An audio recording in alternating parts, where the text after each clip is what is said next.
Students, हमारे साथ Vipin sir हैं। आप में से काफ़ी सारे लोग मेरे से सवाल पूछ रहे थे कि सर आपने बता दिया कि फिजिक्स कैसे पढ़ें, केमिस्ट्री पे कैसे पढ़ें, बायो कैसे पढ़ें। तो हमने फिजिक्स और बायो कवर कर लिया था, केमिस्ट्री वाला पार्ट मिसिंग था। मैं विपिन सर को पकड़ने की कोशिश कर रहा था। आज विपिन सर फाइनली अवेलेबल है।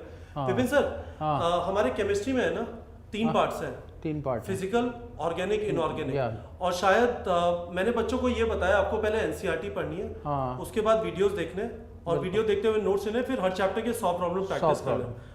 पर क्योंकि ये तीनों चीजें अलग हैं तो इन तीनों का अलग अलग ट्रीटमेंट की शायद जरूरत है। बिल्कुल बिल्कुल। तो आप सर थोड़ा बताइए बच्चों को, और उसके बाद होपफुली इनको क्लैरिटी होगी और केमिस्ट्री पढ़ने की कोशिश लेकिन वो 3 पार्ट तो बहुत इंपॉर्टेंट है, एनसीईआरटी, वीडियो प्लस क्वेश्चंस। मतलब ये 3 पार्ट तो आपका करना ही करना है। एनसीईआरटी आपको करनी है, प्लस वीडियो देखने हैं, प्लस इसके notes, plus 100 questions each chapter. Basic चीज आपकी यही है कि ये 3 चीज़ें आपको करनी है। एनसीईआरटी करनी है, वीडियो देखने हैं, वीडियो के नोट्स बनाने हैं, प्लस 100 क्वेश्चन ईच चैप्टर। अब क्वेश्चन ये उठता है कि 3 पार्ट जो हैं, फिजिकल, इनऑर्गेनिक एंड ऑर्गेनिक, इसको हमें कैसे कैसे पढ़ना है, ये सबसे ज़्यादा इम्पॉर्टेंट है और उसको पढ़ने का तरीका आपको आना चाहिए। अब जैसे 1 बाय 1 हम लोग लेते हैं। फिजिकल केमिस्ट्री को मुझे स्टडी करना है, हर एक को पढ़ने का तरीका थोड़ा डिफर होता है। Physical chemistry basically numerically based है, पूरा न्यूमेरिकली बेस्ड है, लेकिन इसके कॉन्सेप्ट भी क्लियर होना बहुत ज़रूरी है। इसके लिए सबसे पहला काम एक एनसीईआरटी की रीडिंग लगाओ। एनसीईआरटी की रीडिंग लगाने के बाद उसमें जो भी फॉर्मूले तुम्हें मिल रहे हैं और जितना भी तुम्हें समझ में आ रहा है, इसमें अपना बहुत ज़्यादा अपना दिमाग नहीं लगाना है। जितना भी समझ में आ रहा है फॉर्मूले एक कॉपी पे नोट कर लो। 10-12 फॉर्मूले एक चैप्टर में आपको मिलेंगे, उसके केवल और केवल फॉर्मूले नोट करने हैं, केवल और केवल फॉर्मूले नोट करने हैं। अभी कुछ नहीं करना, ना इससे क्वेश्चन लगाने ना कुछ करने। एनसीईआरटी उठाई, एनसीईआरटी को पढ़ा और थोड़ा समझा भी, और उसके फॉर्मूले हमने नोट कर लिए। 10 फॉर्मूले आए, 12 फॉर्मूले आए, उसको नोट कर लिया।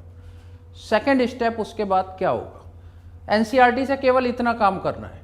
उसके बाद आपने इसी का वीडियो देखा, वीडियो आप पूरा देखिए। अब आपके सामने कॉपी को सामने रखना है कि फॉर्मूला एनसीईआरटी का ये फॉर्मूला आया। अब इस फॉर्मूले का वीडियो में एप्लीकेशन बताया गया होगा। एप्लीकेशन में क्या करा गया होगा कि 2-3 क्वेश्चन कराए गए होंगे उस फॉर्मूले पे, 2-3 क्वेश्चन हर फॉर्मूले पे कराए गए हैं। और उसको कराने का तरीका हो सकता है कि फॉर्मूले के अलावा भी कोई तरीका हो या शॉर्टकट मेथड हो, वो वीडियो में आपको मिल जाएगा। उसको देखो ध्यान से, और उसके फॉर्मूले का आपको एप्लीकेशन समझ में आएगा वीडियो से। और उसमें आपको ये लगता है कि ये एनसीईआरटी के अलावा कोई चीज़ यहाँ पर मुझे मिल रही है, उसको अगेन नोट करा। जो एनसीईआरटी में नोट कर चुके उसको नहीं, उसके अलावा अगर वीडियो में आपको कोई चीज़ मिल रही है, कोई शॉर्टकट मिल रहा है कि इस फॉर्मूले का मुझे शॉर्टकट मिल गया। जैसे मैंने सम बेसिक कॉन्सेप्ट में एक स्टिचोमेट्री की प्रॉब्लम है, लिमिटिंग रिएजेंट की प्रॉब्लम है, उसके लिए एक मेथड बता दिया, POAC method, POAC principle of atom conservation. उस मेथड से क्वेश्चन एक लाइन में सॉल्व हो जाता है, बिना बैलेंसिंग के सॉल्व होता है। वो एक एक्स्ट्रा मेथड था जो कि एनसीईआरटी में गिवन नहीं था। क्लियर? वो एनसीईआरटी में गिवन नहीं है और वो एक शॉर्टकट मेथड है। और वहां पर आपसे ये तो पूछा नहीं जाना कि आपने कैसे सॉल्व करा, आपका एक लाइन में आंसर आना चाहिए। वो एक लाइन में आपका आंसर आएगा, उस मेथड को समझो, वहां समझ में आएगा। वीडियो जब देखोगे तो अपने आप समझ में आएगा, बहुत आराम से करके पढ़ाया गया है। और वो समझ में आया, उसका एप्लीकेशन के बाद मैंने 2-3 क्वेश्चन कराए। उन 2-3 क्वेश्चन को आपको करा, और उसके बाद जब आपने वीडियो कंप्लीट कर लिया, उसके नोट्स बना लिए, नोट्स में जो एनसीईआरटी से अलग थे उसको आपने बना लिया। उसके बाद इसके 100 क्वेश्चन आपको लगा देने। उन 100 क्वेश्चन में क्या होगा कि जैसे मैंने 10 फॉर्मूले पे अलग अलग 2-2 क्वेश्चन कराए, मान लो 20 क्वेश्चंस मैंने कराए। 20 क्वेश्चंस तो वो हैं ही हैं, उसके अलावा हमारे यहाँ पर मतलब ऑनलाइन आपको क्वेश्चंस मिल जाएंगे। 100 क्वेश्चन उसके लगाइए, उसमें उसी से रिलेटेड सारे क्वेश्चंस हैं। 100 क्वेश्चन आपने कर लिए, कंप्लीट हो गया आपका चैप्टर इज कंप्लीट। इसमें आपको ऑन एन एवरेज मैं बता रहा हूँ 4 to 5 आवर्स लगने एक चैप्टर। वैसे चैप्टर की लेंथ पे भी डिपेंड करता है, लेकिन आपको 4 to 5 आवर्स एक चैप्टर को करने में लगने। तो इस तरीके से एक चैप्टर आपका फिजिकल में कंप्लीट होता है। ये टाइम आपका इनऑर्गेनिक में कम हो जाएगा, ऑर्गेनिक में थोड़ा कम हो जाएगा, लेकिन फिजिकल में टाइम लगेगा क्योंकि ये न्यूमेरिकल का पोर्शन। अब ये एक चैप्टर कंप्लीट हो गया, इसके बाद ऐसी सेकंड चैप्टर आपको करना है। तो ये हर चैप्टर को करने का तरीका है फिजिकल केमिस्ट्री के अंदर। और कभी भी आप रिवीजन लेंगे, कोई नई चीज नहीं करेंगे। आपको कभी भी रिवाइज करना है, सेम सीक्वेंस को दोबारा फॉलो करना है, उसी चीज को इस तरीके से आप बार बार रिवाइज करते रहेंगे। उसके बाद आपको वैसे तो जरूरत नहीं पड़ेगी, लेकिन अगर रिवीजन ले रहे हैं तो रिवीजन में कोई भी नई चीज नहीं करेंगे। सेम क्वेश्चंस लगा डालो, सेम वीडियो देख डालो, सेम एनसीईआरटी, सारी चीजें सेम करनी है। तो ये फिजिकल केमिस्ट्री अगर आप इतना करते हैं तो मेरे हिसाब से आपका कोई भी क्वेश्चन गलत नहीं होना चाहिए, 100% स्कोर होना चाहिए, क्योंकि फिजिकल में कोई ऐसा क्वेश्चन नहीं आता जो ना हो। ऑर्गेनिक और इनऑर्गेनिक के कॉन्सेप्ट तो आ सकते हैं कि कोई बिल्कुल अजीब सी चीज़ पूछ ली, लेकिन फिजिकल में ऐसी कोई चीज़ नहीं है। फिजिकल में 100% मार्क्स आते हैं, उसमें कोई नंबर कटने का कोई चांस नहीं होता। आपने ये करा ही ना हो तो वो बात अलग है, उसकी कोई गारंटी नहीं है, लेकिन इसमें आपके 100% स्कोर आएगा फिजिकल केमिस्ट्री में, जिसके करीब करीब अब तो इक्वल वेटेज आ रही है। 15 क्वेश्चन हम मान लेते हैं, तो 15 क्वेश्चन का काम आपका ये कंप्लीट होता है। तो 8 चैप्टर हमारे 11th में है, 5 चैप्टर हमारे 12th में है, टोटल 13 चैप्टर हैं। 13 × 5 65 आवर्स में पूरी फिजिकल केमिस्ट्री आपकी फिनिश होती है। 65 आवर्स आपको चाहिए। अब वो स्टूडेंट टू स्टूडेंट भी डिपेंड करता है, किसी की कैपेसिटी मतलब ग्रेस्पिंग पावर ज़्यादा है, इंटेलिजेंस लेवल ज़्यादा है तो वो कम टाइम लेगा, कोई ज़्यादा टाइम लेगा, तो वो अलग अलग हो सकता है। सर इसमें मैंने बच्चों को एक चीज़ बोली है, आपने जो 5 आवर्स बोले, हाँ, उतना मैंने इन्हें कहा है कि आपको 100 प्रॉब्लम प्रैक्टिस करने में पहली बार कर रहे हैं, हाँ, तो उतना टाइम लगेगा। वीडियो प्लस नोट्स में और 5-6 घंटे लगेंगे, एनसीईआरटी की रीडिंग में 2-3 घंटे। तो मैंने कहा है 13-14 घंटे वो शुरू में लगेंगे, शुरू में लगेंगे, और चैप्टर टू चैप्टर भी डिपेंड करेगा। तो मैंने इन्हें जनरली ये कहा है कि तुम्हें 1500 घंटे पढ़ना है, 15 घंटे पर चैप्टर ऑन एन एवरेज। बहुत बढ़िया। जीओसी में बहुत ज्यादा लग सकता है, केमिस्ट्री इन एवरीडे लाइफ में बहुत कम लग सकता है। बिल्कुल बिल्कुल। तो मैंने ऑन एन एवरेज इन्हें ये बोला है कि 15 घंटे पर चैप्टर तुम्हारा ऑन एन एवरेज लगेगा। ये सोच लो 1500 घंटे तुम्हें 40 हफ्ते में पढ़ने। बहुत बढ़िया, बिल्कुल बिल्कुल सही है, बिल्कुल सही है। तो ये कपिल सर बिल्कुल सही बोल रहे थे। तो इसमें जो है ना, जैसे मैं 5 to 6 आवर कह रहा हूँ, तो ये आपका मिनिमम है। इसमें स्टूडेंट टू स्टूडेंट डिपेंड करता है, 10 to 15 आवर्स भी लग सकते हैं। तो पहले आप 15 घंटे तक लगा दीजिए, कोई दिक्कत नहीं है। 15 आवर्स आपके पास टाइम प्रेजेंट है, आप 15 घंटे तक लगा सकते हैं। कम लगा दें तो और अच्छा है, और कहीं पर टाइम मिल जाएगा। ये तो आपका फिजिकल केमिस्ट्री का पूरा पार्ट आपको इसी तरीके से करना है। ये बात समझ में आ गई। अब इसके बाद जो दूसरा पार्ट होता है, दैट इज इनऑर्गेनिक। बेसिकली क्या है, इनऑर्गेनिक की इंपॉर्टेंस भी अब बहुत ज़्यादा हो गई, पहले टाइम में नहीं होती थी। पहले टाइम में क्या होता था, 5-6 क्वेश्चन आते थे, 50 क्वेश्चन आया करते थे पहले, तो उसमें 5-6 क्वेश्चन आ गए इनऑर्गेनिक के, बाकी सब ऑर्गेनिक एंड फिजिकल भरी हुई है। लेकिन आजकल जो देखा जा रहा है 3 to 4 years की 15 क्वेश्चन तक इनऑर्गेनिक के पूछे जा रहे हैं, यानी 33% इनऑर्गेनिक आ रही है। आप इसको इग्नोर कर ही नहीं सकते, इसको छोड़ ही नहीं सकते, अदरवाइज सिलेक्शन नहीं होना है। अब इनऑर्गेनिक केमिस्ट्री को कैसे पढ़ा जाए, इसके लिए सबसे इंपॉर्टेंट चीज हो जाती है एनसीईआरटी। सबसे इंपॉर्टेंट हो जाती है एनसीईआरटी, वीडियो एंड क्वेश्चंस। इसमें एनसीईआरटी में आपको सबसे पहला काम करना है मैक्सिमम टाइम, इसमें आपको बहुत ध्यान से पढ़ते हुए मैक्सिमम टाइम एनसीईआरटी को देकर, और एनसीईआरटी में जो चीज़ें लिखी गई हैं और जो आपको लग रहा है कि हाँ ये इस पे क्वेश्चन आ सकता है, उसको आप हाईलाइट कर लीजिए, और ना हो तो नोट्स बनाइए उसको लिखते जाइए, पॉइंट वाइज लिख लीजिए। मालूम पड़ा कि एक चैप्टर से आपको 100 पॉइंट्स मिल गए, 100 पॉइंट सिंगल लाइन के मिल गए, 100 पॉइंट्स वो एक्चुअल में उसी पे क्वेश्चन आने हैं। उसके बाद आपको क्या करना है, वीडियो में एनसीईआरटी तो कवर है ही है, उसके अलावा जो और चीज़ें हैं जो एनसीईआरटी में कवर नहीं है और जनरली पूछ ली जाती हैं, वो चीज़ें भी उसमें कवर करी गई हैं। और उसमें देखो जो तुमने 100 पॉइंट्स लिखे थे और वीडियो में कुछ और चीज़ें आ रही हैं, उसको भी नोट्स बना लेने, क्योंकि बार बार तो वीडियो नहीं देखना, बार बार एनसीईआरटी नहीं देखनी। अब ये पूरी जिस्ट निकल के आ गई कि आपने उसके भी नोट्स में ऐड कर लेना है। नोट्स में ऐड कर लिया वीडियो का, न्यूमेरिकल पोर्शन इसमें है नहीं। इसके बाद आपने ये दोनों चीज़ें करने के बाद क्वेश्चंस करने शुरू करें। इसके नंबर ऑफ क्वेश्चंस आप ज़्यादा भी लगा सकते हैं, इसमें ऐसा नहीं है, इसमें क्वेश्चन करने में टाइम नहीं लगना है।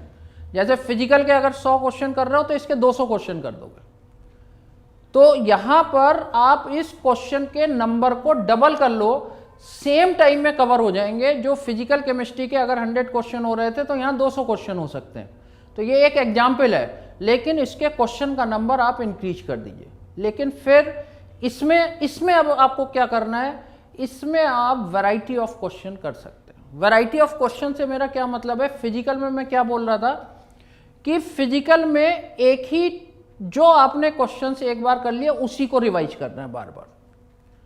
इनऑर्गेनिक में ऐसा नहीं है, इनऑर्गेनिक में उससे अलग क्वेश्चंस भी आप करेंगे हर बार, और उन क्वेश्चंस को भी रिवाइज करेंगे और उससे अलग भी आप कर सकते हैं। जितने ज़्यादा से ज़्यादा मैक्सिमम नंबर के क्वेश्चंस कर लोगे उतना फ़ायदा है, और कहीं से भी कुछ भी आ सकता है, क्योंकि इनऑर्गेनिक की कोई लिमिट नहीं होती। इनऑर्गेनिक की कोई लिमिट नहीं है, वो बाउंड्री खिंची हुई है कि हाँ एस ब्लॉक ही आना है, पी ब्लॉक, लेकिन एस ब्लॉक में क्या आना है, तो ये एनसीईआरटी से थोड़ा अलग भी आ सकता है। तो इसके नंबर ऑफ क्वेश्चंस बढ़ाओ।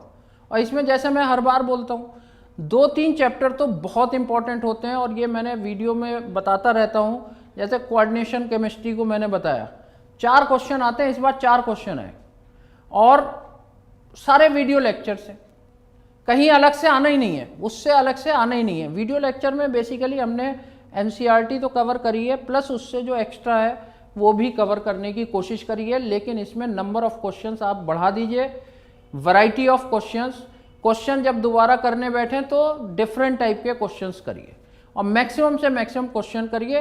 रटने की ज़रूरत नहीं है, वो अपने आप दिमाग के बैक माइंड में आता रहेगा। ठीक है, तो ये आपका इनऑर्गेनिक का हुआ।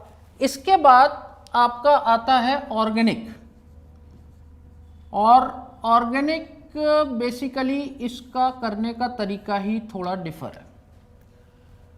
देखिए तीनों के तरीके अलग हैं, ये नहीं कि आप सबको एक ही तरीके से करना शुरू कर दें, तीनों को करने का तरीका अलग है। ऑर्गेनिक केमिस्ट्री के साथ प्रॉब्लम है। प्रॉब्लम क्या है कि ऑर्गेनिक केमिस्ट्री में जब तक आपको जीओसी का एप्लीकेशन नहीं आएगा, इफेक्ट्स का एप्लीकेशन नहीं आएगा, आप कोई क्वेश्चन नहीं कर सकते। क्योंकि आजकल ऐसे क्वेश्चन बहुत रेयरली आते हैं कि एक रिएक्शन में ये क्या प्रोडक्ट बनेगा ये पूछ लिया, तो ये क्वेश्चन आ जाता है, लेकिन बड़ा रेयरली है। जनरली जो क्वेश्चंस आते हैं पूरा मैकेनिज्म बेस होता है, और मैकेनिज्म में आपको उसका कॉन्सेप्ट क्लियर होना चाहिए और उसको अप्लाई करना आना चाहिए।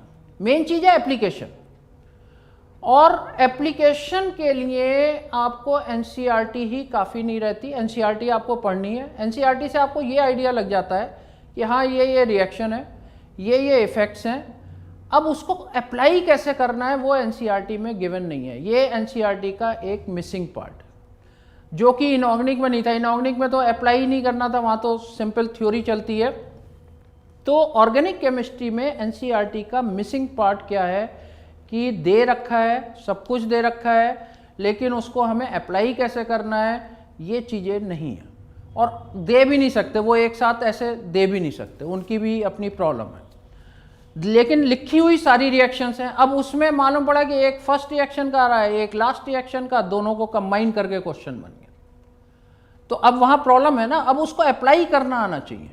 तो एप्लीकेशन के लिए आपको दो पार्ट बहुत इंपॉर्टेंट है, isomerism and effects, electronic effects.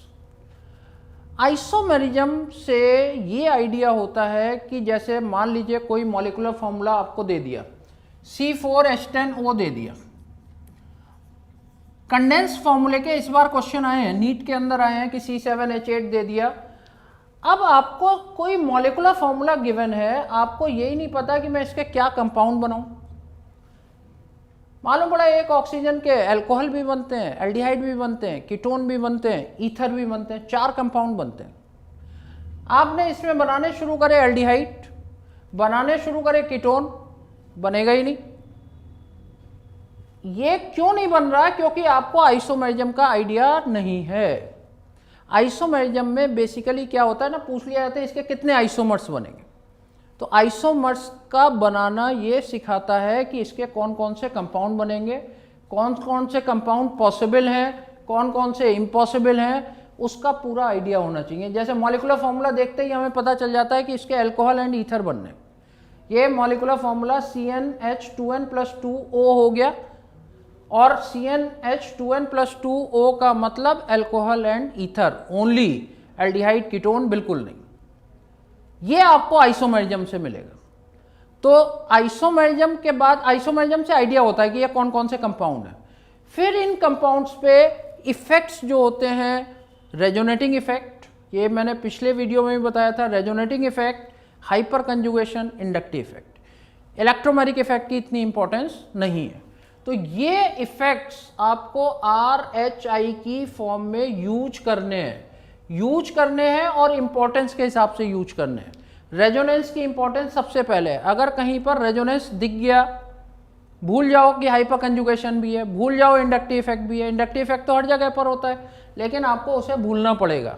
आपका दिमाग क्या चलता है कि पहले इंडक्टिव इफेक्ट देख रहे हैं, मालूम पड़ा ये भी प्रेजेंट है, ये भी प्रेजेंट है, सारा आंसर गलत हो गया।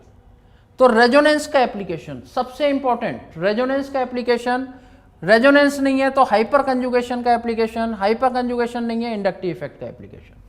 ये एप्लीकेशन केवल और केवल वीडियो से आपको मिल सकते हैं। एनसीईआरटी इसको कवर नहीं करती।